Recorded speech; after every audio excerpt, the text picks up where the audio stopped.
Cette vidéo que j'ai essayé de faire la plus courte possible et la plus condensée et concentrée, je l'ai divisée en 3 parties. La première partie, je vais décrire les effets et les bénéfices que tu obtiens en pratiquant cette posture, à savoir que pour obtenir les premiers bénéfices, il faut au moins la pratiquer 30 jours. 90 jours étant le temps nécessaire pour changer une habitude, selon Yogi Bhajan. Dans la deuxième partie, je vais faire une description de la posture et je te recommande d'écouter les indications et de visualiser la posture dans ton esprit. Je donne juste une image au début. Je t'invite à imaginer, en écoutant bien les indications, à t'imaginer en train de faire la posture déjà dans ton esprit.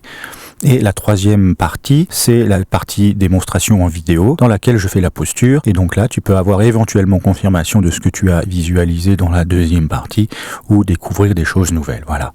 Salut, c'est Étienne Versinger, le créateur de la Voix des surfeurs d'or, et donc aujourd'hui je vais te faire découvrir une méditation extrêmement puissante qui a été transmise par Yogi Bhajan et qui est issue du Kundalini Yoga, une méditation donc active, en opposition à une méditation passive, dans laquelle on ne fait rien. On ne fait que concentrer son attention sur le néant, sur la respiration, sur un son, sur un point, sur une musique, voilà, on ne fait rien. Alors qu'une méditation active, on est extrêmement actif, c'est le cas de le dire. Donc on va avoir une action musculaire soutenue, une posture souvent au début qui peut être difficile à tenir, parce qu'on a le dragon intérieur, l'ego, qui va dire « Ah là là, non, c'est trop dur », qui va vouloir sans arrêt nous faire arrêter la posture, et c'est là qu'intervient le travail, donc de dépasser ce dragon intérieur, ou le monkey mind, l'esprit du chimpanzé qui veut toujours faire autre chose que ce qu'on est en train de faire. Donc il s'agit dans ces pratiques de méditation active, de lutter contre soit le dragon, ce qu'on appelle le dragon intérieur, donc de chevaucher le dragon, ou le cheval fou, ou le singe, le monkey, le singe qui va vouloir sauter partout alors qu'on est concentré à faire quelque chose. La démarche du yoga, du Kundalini Yoga, est une démarche qui nous met en relation, nous met en contact directement avec cette partie de nous, cet esprit, l'ego, qui veut toujours faire autre chose que ce qu'on est en train de faire. Donc il s'agit de le dompter, l'apprivoiser. Voilà. Donc une méditation active, ça sert en l'occurrence aussi à ça. La méditation d'aujourd'hui, donc, c'est une méditation qui va servir à lutter contre les addictions et les accoutumances. On est tous sujets à des addictions, des accoutumances qui nous barbent, dont on voudrait se débarrasser.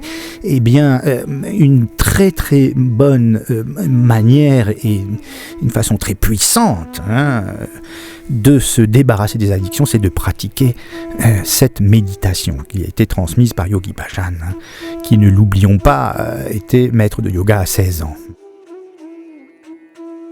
Cette méditation va nous aider à lutter contre les envies de tabac, de nourriture, de drogue, d'alcool, de toutes les dépendances émotionnelles inconscientes, etc. Bon, techniquement, sans rentrer dans le détail, mais en fait, c'est par une pression des pouces, qu'on va exercer sur les tempes, à un endroit où ils vont se loger de manière naturelle. C'est-à-dire que si tu découvres, si tu observes tes tempes avec tes doigts, peut-être dans un premier temps, tu vas voir qu'il y a une espèce de trou, une espèce de zone, de petite cavité, et c'est dans cette cavité que vont venir se loger les pouces. Et on va appuyer fortement avec le bout des pouces et on va effectuer des contractions de la mâchoire pour faire une forme de massage, et d'activer un courant électrique pour activer la glande pinéale. C'est un déséquilibre dans cette zone qui donne l'impression que les dépendances mentales et physiques ne peuvent être rompues. Et effectivement, dans notre culture moderne, ce déséquilibre est largement répandu. Et donc lorsqu'on n'est pas dépendant du tabac, de la nourriture, de l'alcool, de médicaments ou de drogue, on est dépendant inconsciemment de l'approbation, de l'avancement, du rejet, de l'amour émotionnel, de la gratification, de la reconnaissance, voilà. Donc toutes ces dépendances nous conduisent à des schémas d'anxiété et de névrose.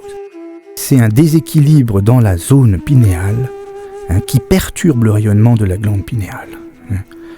Et donc c'est ce rayonnement qui régule l'hypophyse, Et comme l'hypophyse régule le reste du système ganglionnaire, c'est tout le corps et l'esprit qui sont en déséquilibre. Donc cette méditation va permettre de rééquilibrer tout ça. Donc, et effectivement, elle est excellente aussi pour tout et particulièrement efficace dans les programmes de réhabilitation pour la dépendance à la drogue, les maladies mentales ou les phobies. Bon, voilà un peu pour la partie technique, un peu pour la partie historique et puis pour la partie physiologique. Maintenant, rentrons dans le vif du sujet au niveau technique. Comment on pratique cette méditation ? Donc, on va s'asseoir en tailleur ou en lotus. Alors, à savoir que il ne faut jamais forcer le corps. On aime son corps. Le yoga, enfin ces postures de yoga, ou le yoga en général, enfin ça dépend des yogas, mais enfin celui-ci, c'est pas un yoga où on va forcer. Enfin si, on va forcer parfois, on va comment dire, tenir une posture par contre, mais on va pas agresser son corps. Si tu ne peux pas t'asseoir en tailleur comme ce que tu peux voir dans les images des yogis, etc., c'est-à-dire bien les genoux qui touchent le sol, on ne force pas. L'idée c'est de s'asseoir, c'est de poser ses fesses par terre et les jambes suivent. Maintenant, si tu peux t'asseoir qu'avec les jambes un peu ouvertes, c'est très bien, commence comme ça. Maintenant, si tu as déjà pratiqué du yoga ou si tu as une certaine souplesse naturelle, tu te mets dans la position du lotus, qui est effectivement une des plus propices parce que en fait les jambes sont bloquées. Et donc, ça indique à l'inconscient qu'on ne va pas fuir, on ne va pas s'enfuir. Ça indique à l'inconscient qu'on s'offre au travail, sans avoir la possibilité de partir. Donc c'est une disposition psychique assez importante. C'est pour ça que la position du lotus est une des plus bénéfiques pour ce genre de travail. On va toujours veiller à ce que la colonne vertébrale soit bien droite. Pour ça, on va verrouiller les 6 premières vertèbres. Donc les 6 premières vertèbres sont celles qui commencent au bas du dos, dans ce qu'on appelle les reins. Donc on va, pas cambrer, mais légèrement cambrer légèrement cette partie. C'est-à-dire toujours être présent à toujours revenir à cette position de verrouillage des 6 premières vertèbres pour que le dos soit bien droit. Et après, on va rentrer légèrement le menton, de manière à tirer l'arrière du cou. Il faut sentir légèrement que le cou est tiré sur l'arrière. Et ça s'appelle Jalandhar Bandh, terme technique dans le langage du yoga. Après, on va fermer les yeux et on va les concentrer sur le 3e œil, donc qui est le point situé entre les sourcils, légèrement un peu au-dessus. C'est le point sur lequel les Indiens mettent un gros rond rouge. Donc le 3e œil, on va légèrement loucher, concentrer son attention sur ce point-là. Après, on va serrer les poings, les doigts sur les monts. Donc les monts, ce sont les petites zones qui sont légèrement bombées juste au commencement des doigts. Donc on va replier les doigts sur les monts, on va mettre les pouces tendus en mode stop, comme quand on fait du stop. Et après, les pouces, on va appuyer avec les pouces avec force sur les tempes, dans le creux où ils se logent naturellement. Puis on va verrouiller les molaires, dents serrées, donc les dents du fond, on va serrer les dents, bouche fermée. Et puis on va exercer une pression musculaire rythmique sur ces molaires. Et projeter silencieusement le mantra Sa, Ta, Na, Ma par le centre entre les sourcils, donc par le 3e œil. Et on commence par 5 à 7 minutes pour arriver à 20 minutes jusqu'à une durée maximum de 31 minutes. Alors c'est parti pour la pratique, la mise en application. Donc on s'assoit en tailleur ou en lotus selon les possibilités, sans forcer, évidemment. On n'agresse pas son corps.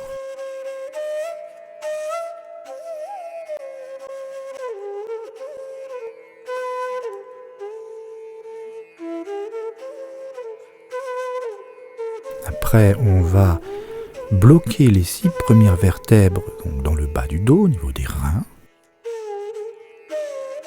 pour avoir le dos droit et la tête bien droite. Et on va rentrer le menton, légèrement rentrer le menton contre la gorge. On va replier les doigts sur les mots et on va mettre les pouces en extension en mode stop. On va presser les tempes avec les pouces dans l'endroit où ils viennent se loger, dans cette petite cavité qu'on a sur les tempes. On va exercer donc une pression assez forte. On va fermer les yeux et fixer le troisième œil. Se concentrer donc sur le troisième œil. Et on va presser les molaires en rythme en projetant mentalement par le troisième œil le mantra Satanama. Ça nous ferait Satanama mentalement. Satanama. Et on esquisse un léger sourire sur le visage. Et on fait évidemment tout ça en même temps. Donc on se concentre toujours, et on essaie de sentir les pulsations des tempes sous les pouces, en projetant ce mantra mentalement à travers le troisième œil. Satanama, Satanama, Satanama,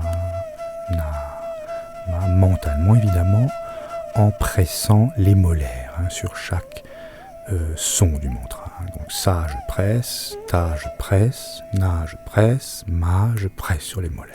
Il faut sentir les muscles des maxillaires qui s'activent, et en fait on sent un mouvement au niveau des tempes, avec les pouces. Voilà. Et on pratique donc cette posture. On commence par 5 minutes, entre 5 et 7 minutes. On essaye d'arriver à 20 minutes, évidemment, en progressant petit à petit, et pour arriver à 31 minutes. On ne va pas dépasser les 31 minutes.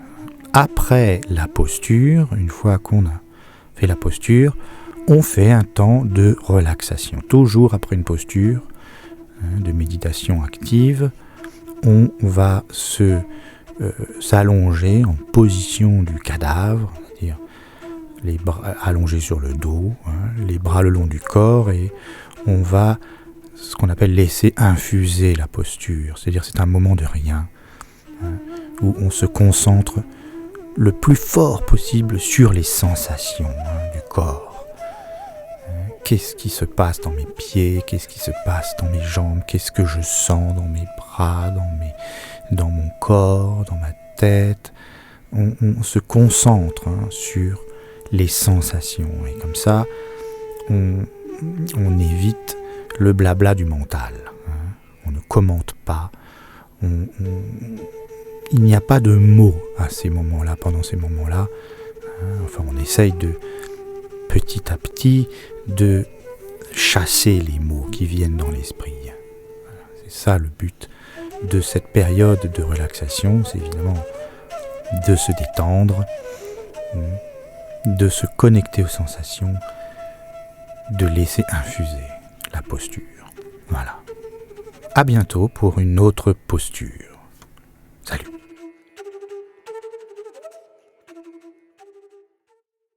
The Alzheimer's way is a way to leave the old world. It's a way to bring the new world. It's a way to make the world a wonderful place. The garnet of joy, happiness and love, compassion, high technology and new economy. It's a way to eat consciously, a way to learn about your body, your mind and your spirit. It's a journey to learn how to domesticate the darknesses, a way to pump up the consciousness. Come on, let's fix the